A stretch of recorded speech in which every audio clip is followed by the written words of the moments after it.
What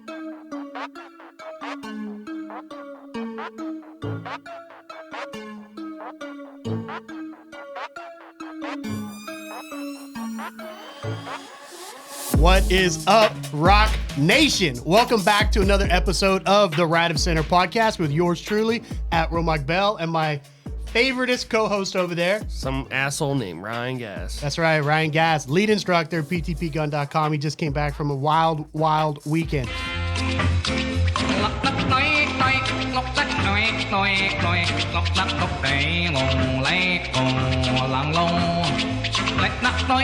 And I wish I had that soundbite. You remember that soundbite, right? Wild weekend, right? Who was that? Who was the guy? Who was the? It's like some Nickelodeon stuff. Yeah, I think it was on Nickelodeon. But who was the alligator hunter that lost his life? Oh, what's that guy's name? Steve Irwin. Steve Irwin. Yeah, Steve Irwin. Right? Crocky. Yeah, Crocky. Crocky, mate. There's a crocodile. Look right here, bloke. Ryan, how are you, man? You've been gone. So we got some messages last week asking us if we were going live on Thursday night. We had to push that back. So the weather in Southern Maryland has been ridiculous. We've had a lot of rain and all this other stuff. And I've got a kid who plays baseball. And the schedule kind of got mixed up where they were trying to do makeup games. Plus Ryan was not out of state, but you're definitely away. I live out of state, so. Well, I know you live out of state, but you were up in Lake Anna, right? Yeah, up in Lake Anna. It was, we had like a lake house. We did that for the first time last year, getting in with a bunch of families and stuff, part of our family, but we all split the bill and stuff, and it's nice little house on the lake, and we did the same exact house this time, and I think it's gonna be a thing every year, and it's pretty cool. I suck at fishing, but I found a little trick. Drink beer and have other people fish? No. So what I was doing was they have like a shit ton of catfish there, and okay. you look down the water, you can see it, and they even have like a feeder that they stock. And okay. I even bought like extra feed to stock it too. All right. But you just throw it in the water and stuff, and you knock on this thing 3 times, and the catfish come out and just eat it in droves. But anyway, what I did was I got some 50-pound test line, and I got some big ass hooks and 2 packs of chicken breast. Okay. And pretty much I was just cutting pieces off, and I was putting it on the hook, and what I would do is I had I would make about 10 feet of line, and I would tie it off to somewhere on the pier. I had a bunch of those. So it's no actual fishing line. It's just it's like chicken necking. Yeah. For crabs and stuff. Yes. But anyway, I was just throwing it in there, and I would I was constantly just going around, restocking the hooks, because you get a bunch of little fish that are eating off of it too. But keep on restocking them, and checking the lines for, actual catfish and stuff. And I probably caught 8-9 catfish like that. Nice. And I was pretty happy. I was like, I think I like fishing now, because I've always hated it, because I've always sucked. Nobody likes just sucking at life, and I suck at life when it comes to fishing. So nobody likes, I guess some people do, right? But the saying is, nobody likes fishing, everybody likes catching. Yeah. Right? And if you're not catching, then all you're doing is fishing, right? Yep. But, well, welcome back, man. Welcome back to beautiful ROC headquarters. We're happy to see your lovely face. Luckily, you didn't get busted up while you're up there. How would I get busted up? I don't know, getting drunk, falling off the pier, doing crazy shit, man. We know how you roll. Yeah. So, anyhow, guys, welcome back to the ROC. Today we're going to be talking about something I've been twiddling my thumbs about. Some stuff we covered it in a recent episode, Ryan, and I don't know which one it is, but it was essentially we were discussing to live or not to live on life support, right? And like what our final will and testament would be, and would we want to be kind of in that vegetative state and be hooked up to machines, right? With that chance that maybe the treatment will come, or maybe we're in some kind of long-term coma and in some kind of coma, and maybe one day we'll just bounce back, right? I mean, we've all heard the stories of people being in comas for years and then coming back. You know what I'm saying? Yeah. And we've talked about that a lot. And just as I'm getting older and my wife's getting older and stuff, I'm trying to do some restructuring of like my finances a little bit. And I've been debating whether or not to invest more in like term life insurance versus whole life insurance and universal insurance and all these different things, right? But while I was kind of going down that rabbit hole, I started to think about death, right? and life, for that matter, life and death, right? We live and then we die. And those are some guarantees in life, right? And I started going down these different rabbit holes looking into death. And I've kind of discovered, and this isn't the first time I've heard about it, but it kind of reinvigorated itself in my mind, was this death with dignity. Right now, before we kind of started hitting on what we're going to talk about this episode, have you ever heard of that? Ever heard of death with dignity or anything? I have. I remember. I don't remember exactly what, but it was a conversation on Facebook probably about a year and a half, 2 years ago. And I was participating in that and stuff. And I will say to a certain extent, since then, my views have changed a little bit on the topic. Well, hold on to your views. I just wanted to, I want to pull those from you. I want you to share those with the audience, but I just wanted to make sure that this isn't some novel concept. You've heard of before, I've heard the concept. Yeah. Right. And back in the last century, which sounds shitty when you say it that way, but it's only, 20 years ago. Dr. Kevorkian, right? You remember that name? Yeah. So he was the angel of death angel of death or doctor of death or something like that, right? He was a proponent of these, medically assisted suicides, if you will. Now, why they're considered suicide, I guess it's because it's suicide. The patient is making a decision to end their own life. Yeah. And what I started to think was like, should we regulate that? Not we, but we the people, right? Should the government regulate somebody's decision to terminate a life, even if it's their own, and that just opened up this whole kind of can of worms in my mind for the differences between pro-life and pro-choice. And this is a touchy subject, guys. And honestly, you know what I'm going to do, right? I'm going to go ahead and open up the phones here. This may not even work, right? We haven't got a phone call yet. Maybe it'll break, but open up the phone lines here. And I want to get your guys' opinion here in a second about, pro-life, pro-choice weighing in on this, but give us a minute, right? Let's get to the meat here.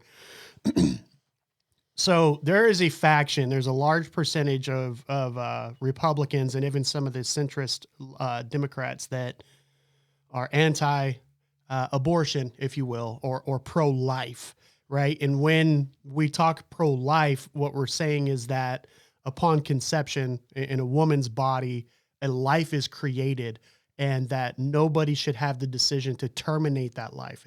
And then you look at the religious dogma of it, right? Then you're looking at, okay, life is created at the moment of conception, according to the Bible. And of course, God says that I knew you before you were in the womb, all this other stuff. So, when you look at the philosophical dogma, any abortion really is a termination of life.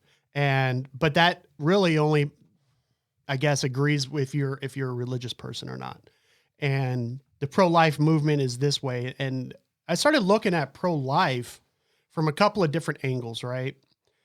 If you're pro-life, does that mean you're only pro-human life?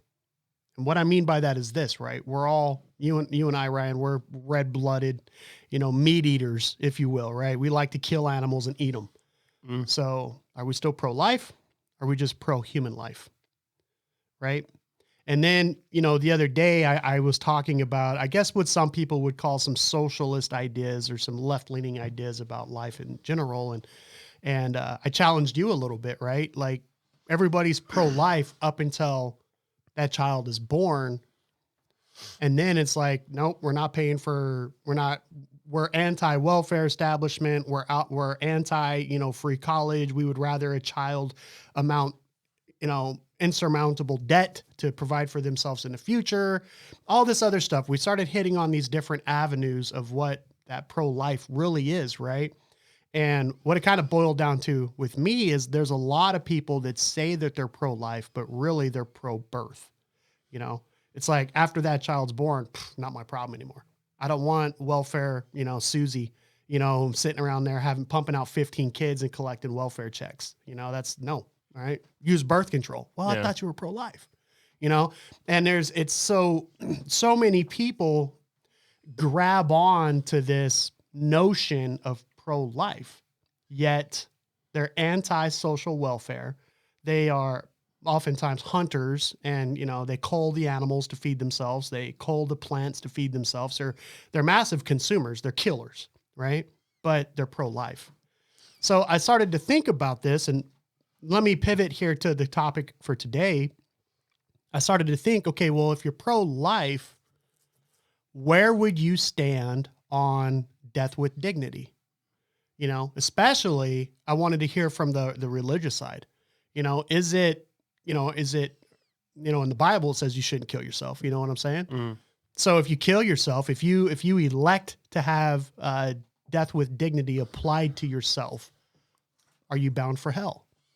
And that's just some shit that's mind blowing when you start looking at it. And the decision, first of all, the decision that you would have to make to end your own life, that's a big decision. Mm-hmm. And I'm not talking about the, swallowing the 12 gauge type thing or eating a bottle of oxys and wiping yourself out or overdosing on heroin or something like that. I'm saying like of sound mind, making a decision that I want to kill myself. Mm-hmm. That's just fucking baffling to me, right? I couldn't imagine that. So I want to hear from you. I want to hear from Ryan. I want to hear from the guys out in the audience, right? Jump in the chat, guys. We are live streaming here to Right of Center Conservative America. We're on the ROC Podcast Nation Facebook page. We're also on YouTube. I know we're off a little bit Saturday morning, but if you're hearing this, let's jump down in the comments. We'd like to hear from you. So Ryan, what do you think kind of about everything I just said here, right? So let's break it down by piece. Let's be clear, because you kind of talked about it, but you didn't really. I don't think that you clearly stated your position. I want to hear. I'm curious what your position actually is exactly on death by dignity. I'm going to get back to my position, but I want to know what you think about like what we've covered so far. Was I wrong about pro-life versus pro-birth? Right? Do you think that is? Do you see that? Right? Because I know you're way more conservative in a lot of things than I am. Mm-hmm. Right? And a lot of the people that you associate with are way conservative, right? And you're much more religious than I am. I wouldn't say that. Well, you associate with much more religious people than I do, right? Like your family, you go to church, you're part of the guard or whatever, your kids are in a Christian academy. You know what I'm saying? I'm not, you know what I'm saying?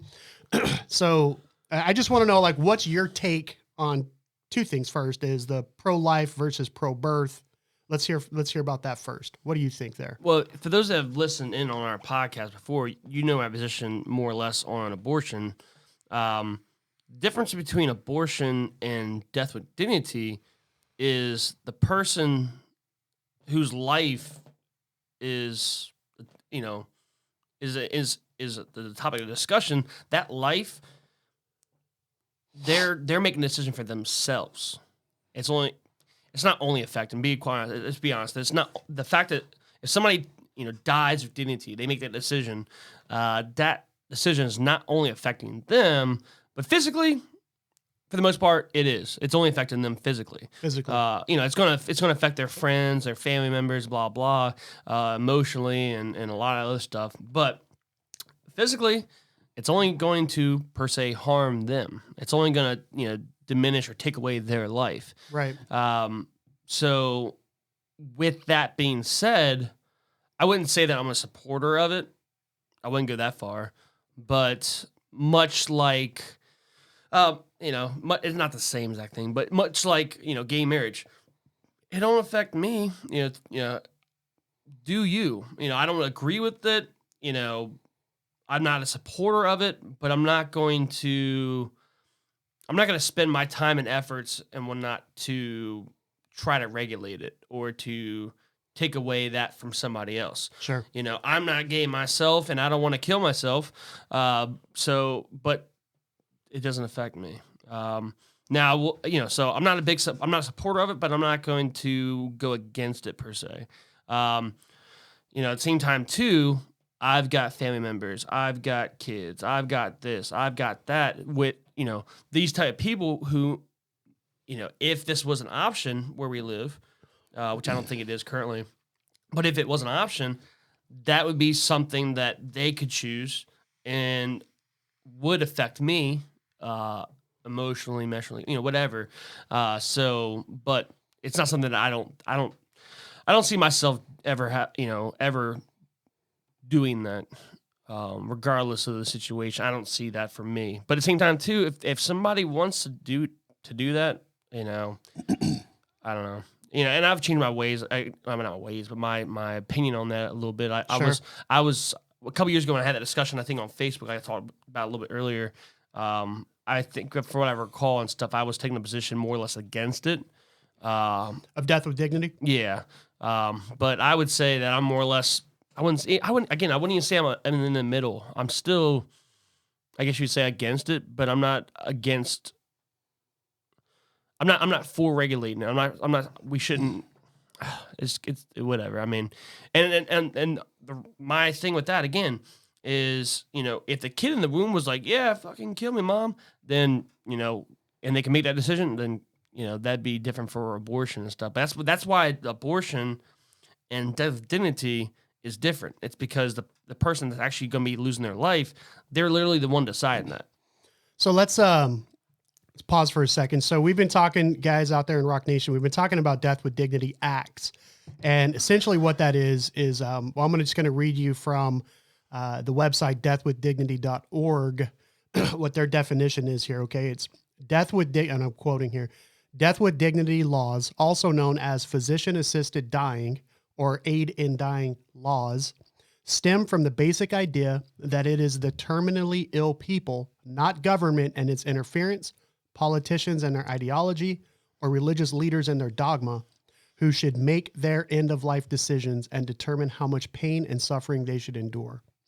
So this is a very, I would say, libertarian idea, right? Where the decision, the choice falls on the individual, not on the government. And it's not the government's right to govern whether or not the terminally ill should have the ability to end their life, right? Now, for me,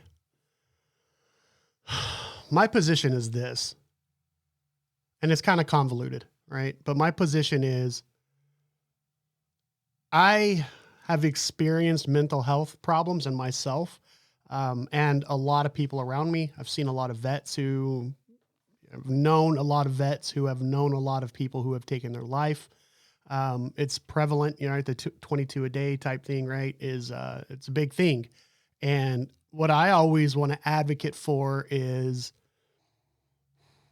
a decision, right? Like, are you making the best decision possible? Are you sound of mind? Is there additional treatment that you haven't sought? Are you choosing to end your life because there is a lack of resources to provide for you the treatment that you really need?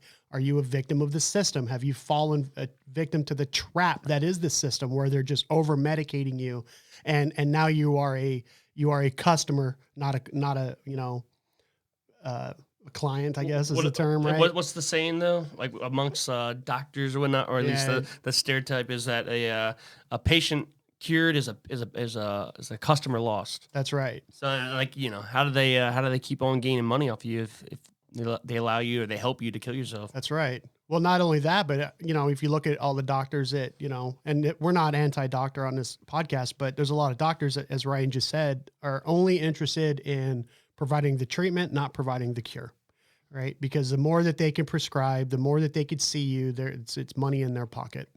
And then you start looking at big pharma and everything else. But what I was driving back to here on the Death with Dignity side is this: have the person that wants to make that decision, have they exhausted all other avenues first? And that's similar to my position on abortion. Have you exhausted all other avenues first, right? Is this, are you a victim of circumstance? There's the rape, incest, molestation, all this other stuff, right? Like, there are decision points that need to be made. And then the same thing similarly applies to death with dignity. But there is clearly a difference, as Ryan pointed out, that the victim of an abortion didn't have a choice. Whereas the victim, if you want to call them that, of death with dignity does have a choice. But are they sound of mind? Right. And if what I'm hesitant of is to blanket allow death with dignity, because I don't know why, but it just kind of gives me an icky feeling in my stomach, you know? And I know Ryan always likes to say, oh, you're up in your feels. Like, don't make decisions with your feelings, right? Have you ever made a good decision while you're emotional, right? Sleep on it. Those are all Ryan's words. Yeah. But what if, so what's the standard? You know, I guess that's what I'm asking. And guys, again, if you're in the chat, you know, drop into the chat, give us a call. Phone numbers are open here. Let us know what you think. You know, are you pro-life until it's not convenient anymore? Right. And then you're pro-choice, right? Or are you pro-life permanently and it's God's will if you live or die? And then in that case, are you anti-life and life support? You know, all those different things. And it's really this big diabolical thing where, you know, Ryan and I's job here our job on this isn't just to talk about the Death with Dignity Act, but to get people to start thinking about it. You know, what are your thoughts, Ryan? Like, where does this align with you, buddy? So something I just kind of thought about is, to a certain extent, one of the things I've thought about a lot of stuff related to this, but imagine if like police arrive to a situation and it starts looking like a suicide by cop. You know what I'm saying? It looks like the person's suicidal and they want the police to take him out because they can't do it themselves, because blah, blah, blah. Sounds like a great candidate to start looking into. Hey, look, sir, we'll take you in and we'll go see if we can get you a government-assisted suicide, but I ain't pulling the trigger on you. You know what I'm saying? Like, I don't know. You know, that's one of the unfortunate things. Like, one, I think there's definitely a difference between someone who's got a terminal illness, right, and they've got like weeks or months or whatever. There's a difference between that and then somebody is depressed. You know, first off, there's a difference between, you know, this guy's got brain cancer and this guy's girlfriend broke up with him. You know what I'm saying? Like, it's not all. Or this guy's got brain cancer and this guy witnessed his entire squad get blown up and then was held hostage by the Taliban and lost all of the fingers on his hands and all this other stuff. And he can't cope. He doesn't belong in society anymore, but there's no other place to put him. And the VA system has failed him. What other options are allowed to him? Right. So it's a huge topic. Yeah. Yeah. Cause I mean, I had a buddy who, long story short, started a rifle and, you know, everybody more or less, cause I wasn't crazy close with him. He worked with me for a little bit. But, you know, even his wife more or less said like, she said, you know, in her opinion, and this is her more or less saying, it's not a quote, but more or less she was saying this was an unavoidable situation. She said he was going to do it. It was going to happen. Yeah, and it was just a matter of when and how. You know, she wasn't one of those, because there's people out there with relatives who have, you know, committed suicide in this situation with a firearm, and there are people that are blaming on this or blaming on that. Like, she was not about to blame it on, from what the conversations that I've heard and talked with, she wasn't blaming it on the gun or anything like that. I know I'm kind of going off topic, but she said, no, I mean, if you took the gun away, you know, because people say, oh, you know, what if they could have red flagged him in time and stuff? Because he actually did that. I think he did it. It was before Maryland had the red flag confiscations and stuff. And actually, it wasn't even in Maryland that it happened. But he was from Maryland.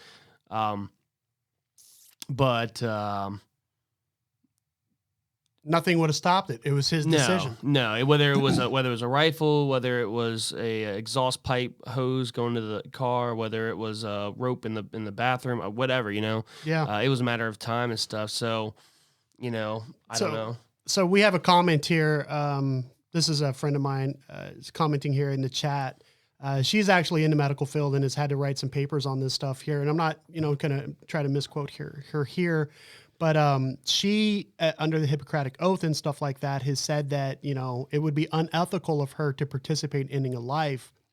And she also believes in God's timing, but she would hate to see someone suffering with no quality of life. And even her being in the medical industry, she's in the gray on this topic and would want to die with dignity and not be a burden on anyone. And that's another thing you see, right? You see people coming up and, you know, their families counting on them and stuff like that. Or imagine a world like this. And I want to try to paint a picture for you guys listening in audio land.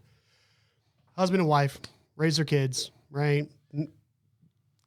sacrificed everything they had so that their children could have a better quality of life, right? Didn't do a great job preparing for retirement, all this other stuff. Now they did the minimum and they're counting on Social Security and they have a small, 401k put aside or something like that.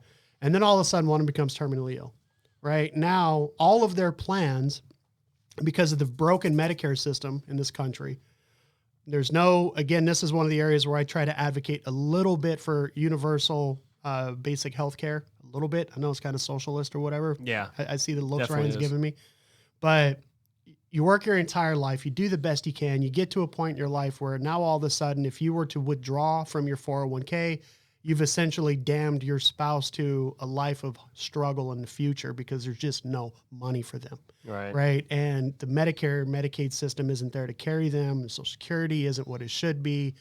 And now you have a decision to make. Do I handicap my wife or husband or your significant other, if you're in that camp, for the rest of their lives because you need medical treatment? You want to live. You know that there's treatment out there. You know that the care exists that could get you to where you need to be. But in order to exercise that care, it's going to bankrupt you and it's going to damn your spouse, potentially for the foreseeable future. Is that an instance where death with dignity, and that's where that term dignity comes into, right? Is that a place where death with dignity comes into play? And I mean, shit, I don't know. When Ryan and I talked about the life support sustainment stuff, right? It was, my wife and I have a deal where if I'm on life support for a year, right, and there's no movement, nothing like that, first of all, don't talk about it with me in the room, right? Because maybe I can hear you and I don't want, to be sitting there. It's like, I'm still alive, right? Screaming it from the top of my lungs while my wife and doctor are talking about, okay, all right, Mrs. Bell, I think it's about time we just go ahead and pull the plug on this. And, Raylene's like, oh, yeah, finally I could go get that Sancho I've been looking at, the pool guy, right? It ain't like that. But, don't talk about it in the room. Talk about it out of the room. But, on that 366th day or whatever, let's just call it, I don't want to be a burden on anybody. I don't want to obligate that. I get what you're saying. I hear what you're saying. You said you got this deal going on with your wife. Do the laws support that? And do you have anything in writing? I don't have anything in writing yet. No. Like if that happens tomorrow and stuff, does the law support that? And or if they do you have documentation that aligns with the laws that gives her the ability to do that? No, but I need to. Yeah. I think you do too. I think I think that you were kind of leaning in that direction. Well, I suppose this way. I haven't done shit. I haven't. Well, I have life insurance. I do have that. Not that it really does anything to this, but I'm not gonna lie. I don't think I've thought about it thoroughly enough to actually even come to a decision. That's because as my dad says, we got a lot of runway left. You know what I'm saying? At least we think the plane hasn't left the tarmac yet. You know what I'm saying? At least we think we do. Yeah. Right. So we're not thinking about stuff like that. But and that's another thing. Death with dignity. Does life insurance pay out? I don't know. I would need to look into it. But so coming into this, Ryan and I did a little bit of research here between 10:45 and 11:30 we went on air, but there's quite a few states that already allow death with dignity, and I believe Oregon was the first, and then shortly after that was Washington State. They have so I'm gonna go ahead and read off a few of them that have this. Okay. And I'll put it up on the screen for you guys watching on the live stream, and I'll share the video with our video guy. He'll put it into the YouTube channel. But here's the states that currently allow some form of death with dignity. So California, they have the End of Life Option Act. Colorado, District of Columbia, Hawaii, Maine, New Jersey, New Mexico, Oregon, Vermont, and Washington. Now, to me, these are a lot of liberal states. Yeah. You know what I'm saying? But I don't think it's a very liberal decision.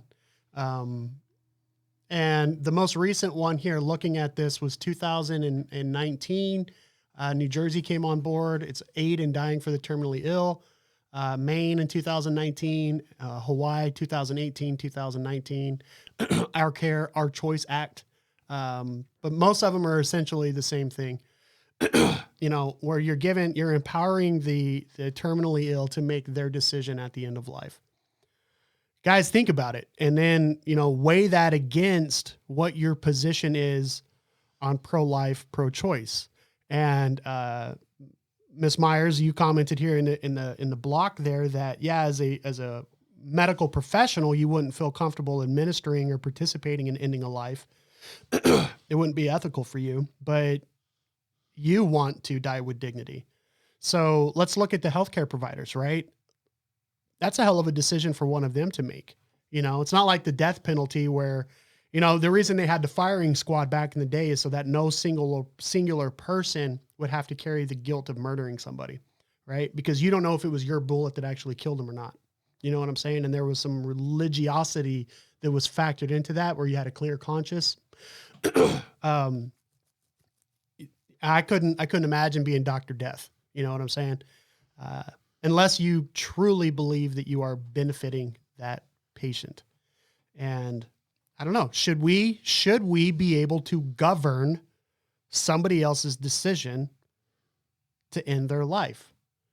And check that, you know, check your bias, check your assumptions, check your position. It's Ryan and I's job to talk about stuff like this to get you thinking about your position. You do not want to be singular. You do not want to be myopic and boil yourself down to a succinct amount of values that are unwaverable, right? Look at the facts.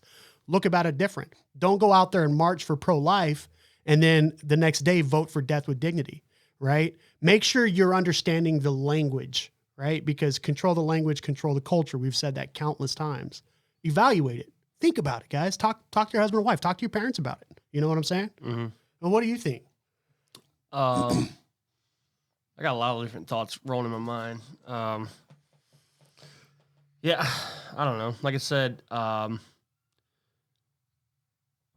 it's, I don't know. And like you talked about, like, the words matter too. I mean, again, I wouldn't say that I am, like, saying pro-life is very, very broad and stuff. And then like you said, it leaves questions to be had and stuff.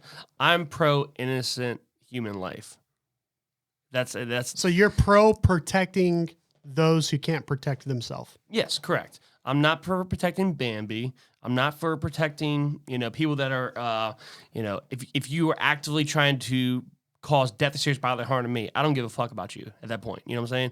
Like, I am pro innocent life. There are times in this world where human beings need to die. There are times, more oftentimes when, there are times when Bambi, or catfish or whatnot, hey, it's time to go. That's right. Your time on this earth is up, and your usefulness is up, or it's time for you to be useful. I don't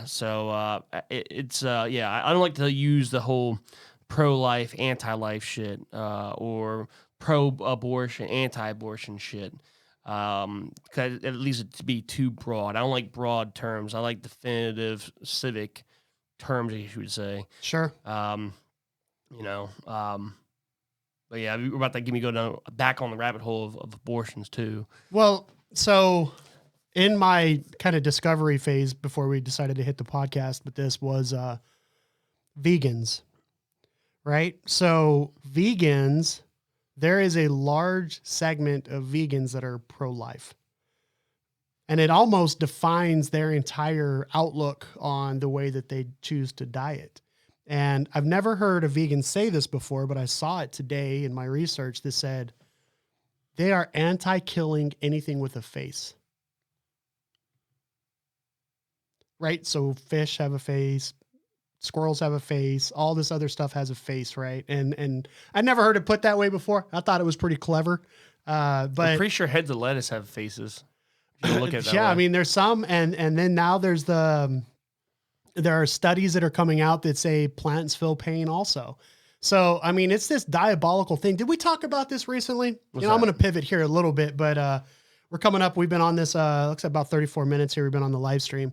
I was listening to another podcast the other day, and they had on one of my inspirations. They had Neil deGrasse Tyson on, right? He's a physicist, astrophysicist, very smart and intellectual person. I follow a lot of his work, and a lot of the stuff he does interests me because of my line of work.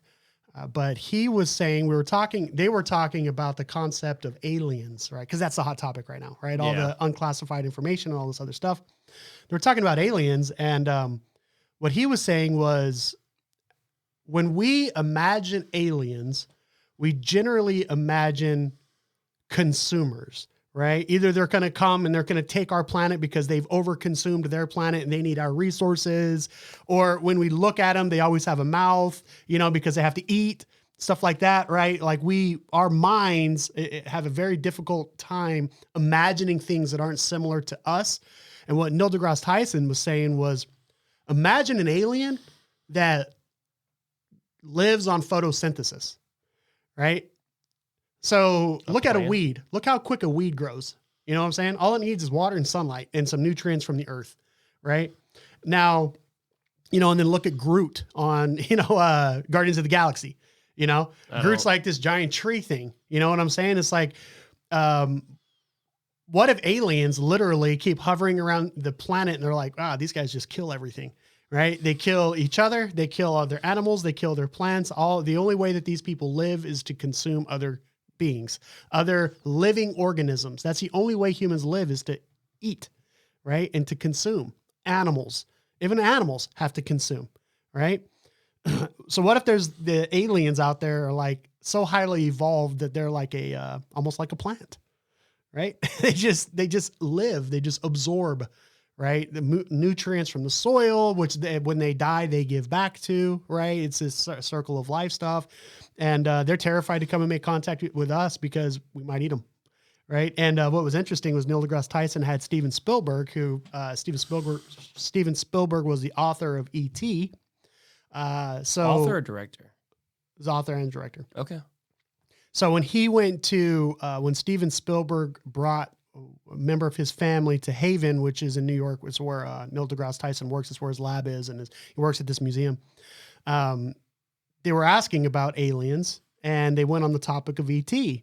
And Steven Spielberg said, in my mind, when I was creating E.T., I always imagined him a vegetable, not some being, right, that's eating M&Ms and shit like that. But anyhow, man, the vegans are so pro-life that they don't even want to hurt animals.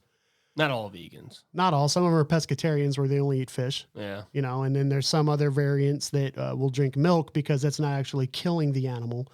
But I've talked to people too where they don't give a shit about animals. It's not that. It's just a dietary thing for them.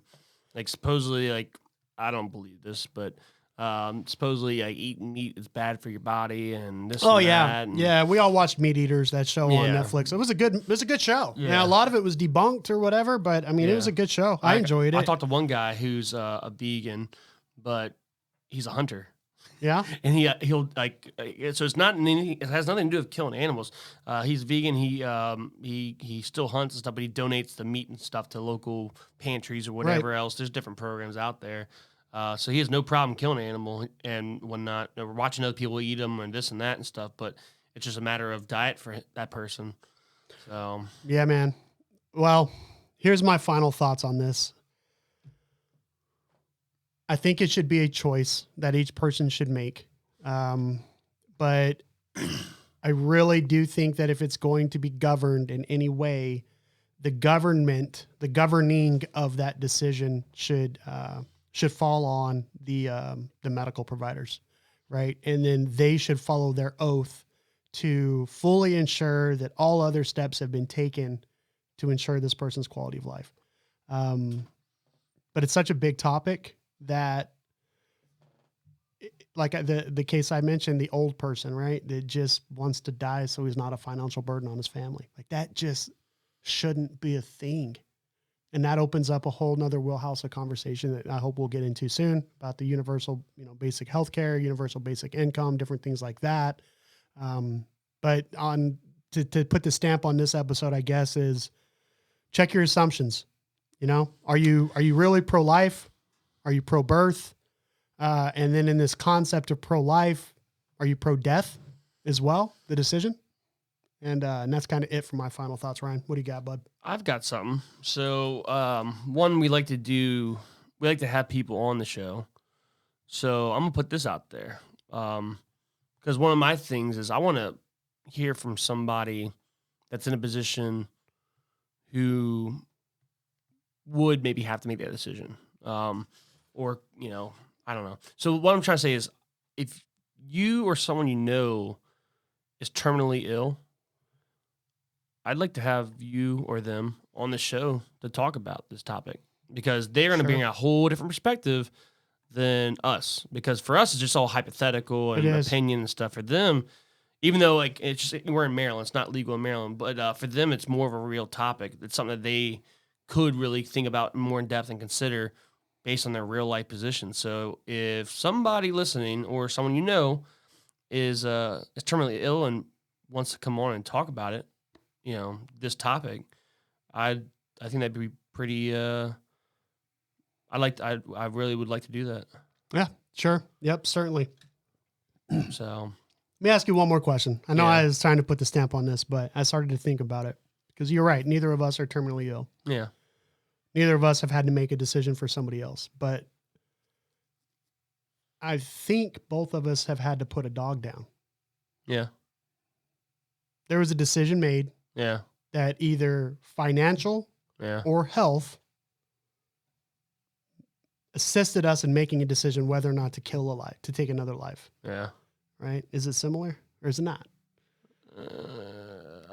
This dog is going to cost me $50,000 to maintain its life, its quality of life. I don't have $50,000. This dog's getting put down, or this dog's got ridiculous amounts of parvo and its health is just ridiculous, or this dog has outlived its usefulness. Maybe if you only use dogs for hunting or breeding, or this dog is just a burden, right? It shits itself, pisses itself all over the place. I can't take care of it anymore. It's at its end of life stage. And the best thing, the humanly thing to do is just to terminate this dog's life. Can we apply that same philosophy to humans? I don't think it's the same. I know it's not, but it's something to think about. Yeah. It's something to think about. My stepmom, all right, you know her. She has a dog that she loves the hell out of that dog. Which one? Mia. Yeah. And she's had that dog. It's a Chihuahua. That dog's been alive forever. Yeah. It seems like that dog's been alive forever. And Charla has nursed that dog through so many different health issues. The dog's blind. It's deaf. It can't move. It has to just like a living piece of meat. Just living and breathing. There's eating still and love. There's still attachment to it. Yeah. Right. And at what point do you make the decision that this dog is arthritic? It's blind. It's deaf. It doesn't have any teeth. I still love it. It still loves me. Yeah. But what's its quality of life? And God, I don't talk to her about that. And she's listening to podcasts. I'm sorry you had to hear this. That is a very personal, intimate decision that you have to make when you love something that much. Whoa, am I getting a call on the hotline? Holy shit. Oh, I am. We are getting a call. Let me answer this in. Rock Podcast Nation, Mike Bell. Who's calling? This is Amy Thompson. How are you? What's Amy. up? Hey, how are you? I'm good. Yeah, you're on the air. How are you? What do you think about what we're talking about, the Death with Dignity Act? About what? I didn't hear you. About the Death with Dignity Act. Well, what's your take on this? So, like, for when old people want to take their life, is what you're saying? Or terminally ill or suicidal, even honestly. But anyone that wants to take their life into their own hands, yeah. I think it's terrible because I think it's a point of hopelessness that, it's a loss of faith. And it's sad because, we have been programmed so much to believe that we have so much control in this world that we can take any life, a human life. And, we're robbing ourselves of the time for our loved ones and our loved ones to be able to care for each other. And, it's an experience and it's sad. It's really heartbreaking. I can't imagine, my dad or my mom getting to a point where, they're sick and, no one really wants to live in that condition, but to just be so hopeless and not having faith that God's going to come for them when it's their time. Right. And, and for, at the end of the day, we all have what's given to us is free will. And if we choose to take our own life, that's something that we're going to have to, have judgment when we meet our maker. But I don't think it's anything that a government should be, putting its hand in and saying it's okay, because I feel like there could be a lot of manipulation. We've seen it in so many other fields that I feel like it could be used for bad. To once we say that, we can start saying, okay, when someone's not doing well, we can kill them, because there are a lot of people who have been given death sentences with diseases and they end up not dying. Oh, and that's true. So, that's very true. And I think that if any government or any governing of the policy were to take place, I think that every opportunity would need to be excised. And I believe that the ultimate decision would have to come from somebody who took the Hippocratic Oath. Ryan and I postulated here at the beginning, kind of the middle of the episode, about that kind of end of life decision that somebody has to make, maybe in their later years, where they have, if they were to choose treatment or to elect to spend their small amount of wealth on treatment, would that create a financial burden on their spouse in their retirement years? And would it be the best? I mean, it is a sense of hopelessness. Would it be better to just make a decision to end your life or not? And I guess my position on it, Amy, is I think it comes down to individual choice. And maybe there would need to be some policy in place, or whatever prescription from the doctor that would require maybe a year of therapy, a year of treatment, mental health evaluation, different stuff like that, to ensure that the right decision was made. Because suicide in general is an instantaneous, permanent decision based on a sometimes temporary problem. Mm-hmm. Ryan and I in the vet community hear about it all the time. Somebody goes and they take their life because they think that the obstacles against them are too great to overcome. Mm-hmm. And would there have been proper treatment put in place, mental well-being treatment, different sorts of therapy or medication, maybe that life could have been extended. But should we, Amy, I guess this is the question, should we as taxpayers have the ultimate decision whether or not somebody has the ability to end their life? What do you say to that? No. I don't think we should have a say in ending anyone's life. Period.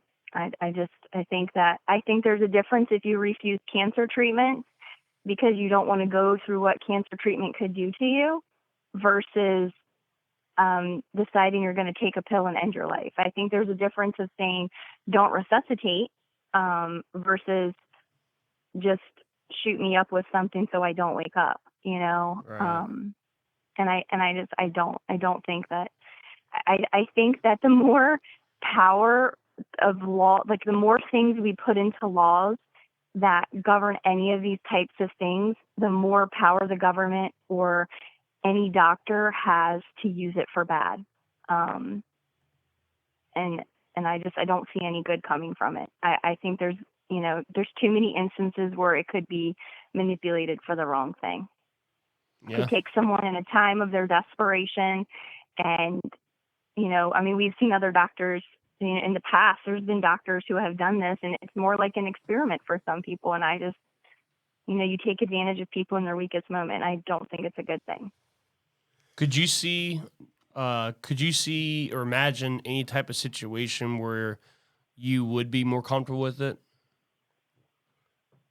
No, because my belief is so deep rooted in God that I don't believe any man or woman on this earth has the right to dictate the length of anyone's life or even their own life. Yeah. And that's right, Amy. And unfortunately, and this isn't a discrimination for your beliefs, but unfortunately, not everyone believes the same as you. And I can understand that. I do understand that completely, but I don't see, no matter what God you say you believe in, because many people believe in many different gods, that at the end of the day, you believe your God's the creator. Right. Unless you're an atheist. Right.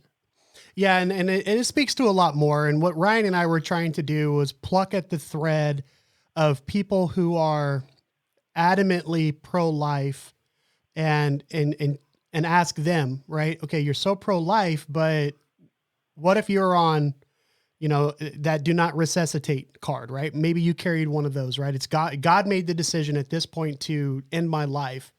Well, maybe maybe God made the decision at that point to have a doctor step up and perform a life-changing surgery for you or resuscitate you and carry you in, for another 50 years. I think at any point, and I try not to talk about my religion on the podcast because, this isn't that, but who are we to pretend to understand the will of God? And at any point, maybe God's plan for you, and again, this may be hypocrisy here.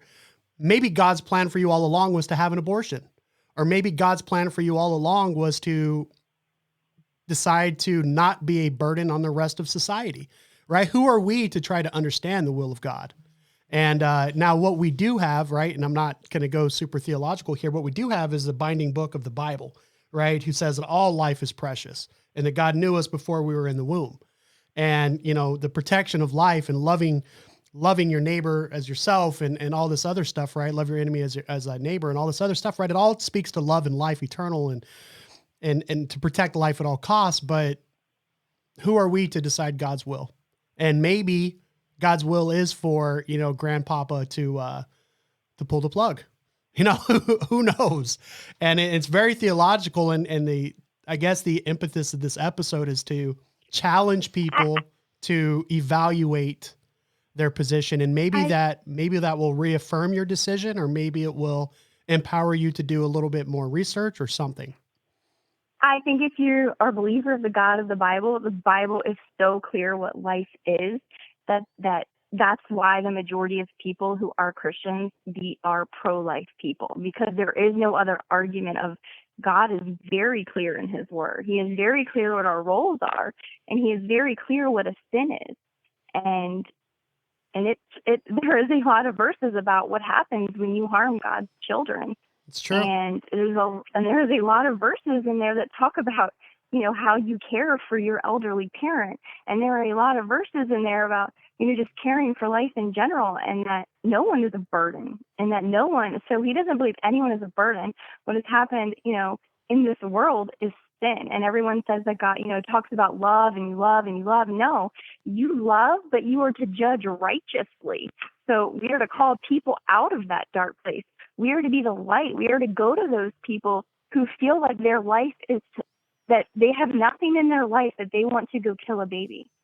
And they are programmed that it's a good thing. And what most people don't talk about is what it does to women when they do that.